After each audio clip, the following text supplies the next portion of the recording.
A Marks & Spencer boss has warned customers in Northern Ireland will be hit by soaring prices and shortages on the shelves if the European Union refuses to scrap its red tape in the region. Marks & Spencer chairman Archie Norman said post-Brexit checks with the Republic of Ireland are pointless and threatening its business.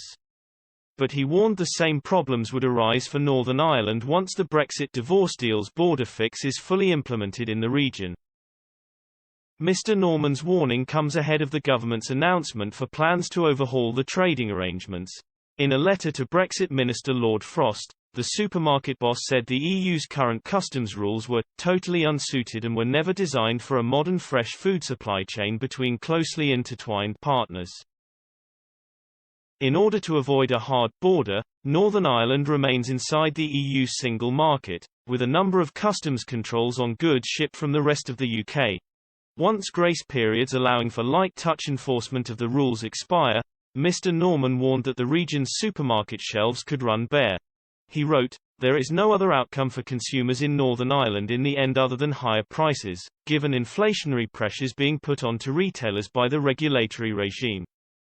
Being able to keep the show on the road, let alone growing, is going to be very challenging. M&S has been forced to employ 14 full-time vets to help fill out the necessary paperwork for sending everyday products, like sandwiches, into the EU and Northern Ireland." Mr. Norman said the highly skilled practitioners were simply ticking boxes and filling out forms in order to certify products. Sandwiches typically require 3 veterinary certificates to get through, he said.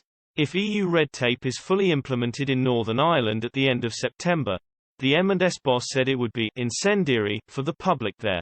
Number 10 recognized Mr. Norman's letter as a stark warning of the fundamental problems with the protocol. A spokesman added, "That is why we need to urgently tackle these issues, to ensure there is minimal disruption to people's lives in Northern Ireland, as the protocol itself intended." Lord Frost and Northern Ireland Secretary Brandon Lewis will set out the government's approach to the Brexit deal's protocol to avoid a hard border later today. They will likely warn that they are willing to rip up and override sections of the agreement if Brussels is not willing to compromise. Whitehall officials have previously warned that the EU's hardline interpretation of the post-Brexit trading rules are putting Northern Ireland's peace and stability at risk. Unionists have already voiced significant anger over the measures because they feel it is driving a wedge between the region and the rest of the UK.